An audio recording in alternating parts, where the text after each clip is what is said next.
नमस्कार दोस्तों।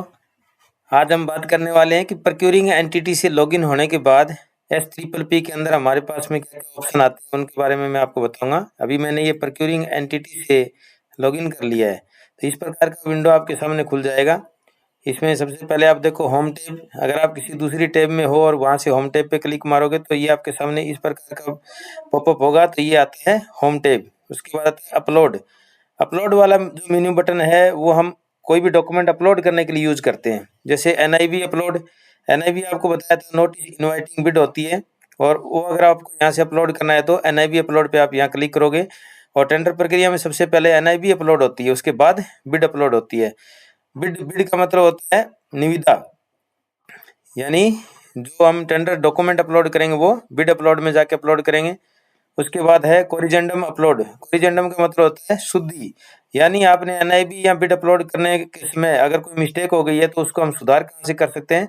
Corrigendum upload में जाके कोरिजेंडम में हम उसमें सुधार कर सकते हैं। और जो आपने जिस प्रकार का सुधार किया है उसका आपको एक लेटर बनाना पड़ेगा, और वो लेटर यहाँ पर अपलोड भी करना पड़ता है। उसके बाद आता है कंपेरिजन चार्ट। यहाँ पर हम दो प्रकार के कंपेरिजन चार्ट अपलोड करते हैं, एक तकनीकी और दूसरा वित्तीय, जिसको इंग्लिश में टेक्निकल और फाइनेंशियल बोलते हैं।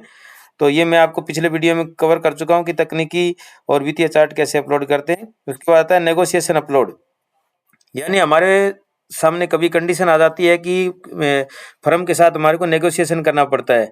तो जो आप नेगोशिएशन की कार्रवाई करते हो, फर्म को जो एक नेगोशिएशन के लिए लेटर बना के देते हो, मैं आपको दिखा दूंगा नेगोशिएशन का लेटर किस प्रकार बनता है, और वो पार्टिकुलर फर्म को देते हो तो वो आपको यहाँ पर नेगोशिएशन को अपलोड करना पड़ता है। उसके बाद वर्क ऑर्डर। आपने ये कार्रवाई कर दिया है, सबसे पहले एनआईवी भी अपलोड किया, बिड अपलोड किया, अगर उसमें कोई शुद्धि करना था तो कोरिजेंडम अपलोड कर दिया। उसके बाद आपने कंपेरेटिव चार्ट बनाया तकनीकी और वित्तीय। अगर नेगोशिएशन की रिक्वायरमेंट पड़ी तो आपने नेगोशिएशन कर लिया। उसके बाद आपको देना पड़ता है वर्क ऑर्डर। वर्क ऑर्डर का मतलब होता है कार्य आदेश। कार्यालय आदेश नहीं है ये होता है कार्य आदेश। यानी आप जिस फर्म के साथ में अंतिम जो समझौता करते हो काम करवाने का, उसको बोलते हैं वर्क ऑर्डर। और ये वर्क ऑर्डर से पहले आपको 500 या 1000 रुपये के अलग अलग शर्तों में आप अमाउंट के हिसाब से देखते हैं कि एक करार पत्र भी SR 17 के अनुरूप में आपको एक करार पत्र भी निष्पादन करना पड़ता है। यानी जो फर्म आपके साथ में काम करने के लिए राजी है और जिसके साथ जिसके मूल्य आपको रेट है वो उचित पाए गए हैं, उससे काम करवाना है, तो वर्क ऑर्डर से पहले आपको 500 रुपये या 1000 रुपये की स्टाम्प पे उसके साथ एग्रीमेंट करना पड़ता है। ये 500 1000 ऐसा नहीं है, ये आपके बिड का जो अमाउंट है उस पर डिपेंड करता है कि आपका अमाउंट कितना है। मान लो कि आप 5 लाख का काम करवा रहे हो तो 500 रुपये के स्टाम्प पत्र पे आपके साथ में वो अनुबंध पत्र कर सकता है। 10 लाख वाले काम पे भी कर सकता है। जैसे मान लो 2 करोड़ का काम करवाना है तो फिर आपको कितने का स्टाम्प के ऊपर करार करवाना पड़ेगा, वो आपको फिर टोटल अमाउंट बिड होता है उसके 2% के ऊपर होता है, वो अलग अलग लेखा नियम में दिया हुआ है। उसके बाद आता है अपील अपलोड।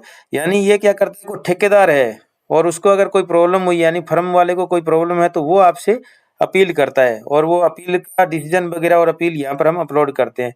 फिर आता है कैंसिलेशन। कैंसिलेशन का मतलब है कि टेंडर को कैंसिल करना है तो आप यहाँ से टेंडर को कैंसिल कर सकते हैं। अगर आपने कोई सुधार करना है तो कोरिजेंडम में सुधार करना है, लेकिन ये कोरिजेंडम में सुधार आप तब तक कर सकते हैं जब तक कि आपका टेंडर ओपन नहीं होता, यानी बिड क्लोजिंग डेट से पहले पहले आपको शुद्धि पत्र में सुधार करना होगा। अगर उसके बाद ही आपको टेंडर कैंसिल करना पड़े तो आप यहाँ से कैंसिलेशन से टेंडर को कैंसिल कर देते हैं, और एक बार कैंसिल करने के बाद आप टेंडर को रीटेंडर भी कर सकते हैं, यानी दोबारा से टेंडर नई प्रक्रिया से आपका टेंडर शुरू होगा, वो सेम टेंडर को रीटेंडर नहीं करना है। उसके बाद ये नीचे दिया है बिड रिलेटेड। ये आप किसी बिडर का, यानी जो फर्म है उसका रजिस्ट्रेशन करते हैं तो आप यहाँ से जाके फर्म का रजिस्ट्रेशन को अपलोड कर सकते हैं। यानी ये आप फर्म के साथ में या ब्लैक लिस्टेड करते हैं तो वो सारी चीज़ें यहाँ से अपलोड होना है। तो ये अपलोड वाली जो टेब है इसके अंदर हम इस तरीके से अपलोड करते हैं। उसके बाद व्यू लिस्ट है। यहाँ से हम व्यू लिस्ट में जाके हम यहाँ से देख सकते हैं। जैसे यहाँ से एनआईबी में आपको अपलोड करना था, एनआईबी अपलोड करना है, बिड अपलोड करना, अपलोड बटन में। लेकिन व्यू लिस्ट में जाके आप अपनी एनआईबी, बिड, आरपीएफ है, comparison chart, work order list, ये सारी जो भी आपने अपलोड की है वो यहाँ से आप देख सकते हैं। यहाँ से आप व्यू लिस्ट में जाके कुछ अपलोड नहीं कर सकते, सिर्फ देख सकते हैं। ये चीज़ें आप जाके इनमें देख सकते हो। उसके बाद आता है SPPP में आपकी ईमेल आईडी यहाँ से अपडेट कर सकते हैं। रिक्वेस्ट फॉर्म, कोई आपने प्रोक्यूरिंग एंटिटी से कोई नोडल ऑफिसर बनाना है, कुछ भी चेंजमेंट करना है, यहाँ से चेंज रिक्वेस्ट फॉर्म से कर सकते हैं। व्यू लिस्ट, चेंज रिक्वेस्ट, अगर आपने कोई चेंज रिक्वेस्ट किया है तो वो लिस्ट यहाँ से देख सकते हैं। और जनरेट रिपोर्ट में एनआईवी विदाउट बिट डॉक्यूमेंट या सीआरएफ रिक्वेस्ट रिपोर्ट और पेंडिंग एनआईवी लिस्ट, ये सारी यहाँ से आप देख सकते हैं। उसके अगला आता है प्रोफाइल। ये प्रोफाइल में आप अपनी माई प्रोफाइल में जाके अपनी प्रोफाइल, खुद की प्रोफाइल को देख सकते हैं। चेंज पासवर्ड में जाके आप अपना खुद का पासवर्ड भी चेंज कर सकते हैं। अगर आप नोडल अफसर के अकाउंट से लॉगिन है तो यहाँ से आप किसी यूजर का पासवर्ड भी चेंज कर सकते हैं। यूजर का पासवर्ड आप खुद नहीं बना सकते, यूजर की ईमेल आईडी है उसके ऊपर लिंक चला जाएगा और वहां से वो अपना पासवर्ड चेंज कर सकता है। उसके बाद माई पेंडेंसी है, ये आपका बहुत ही इंपॉर्टेंट टैब है।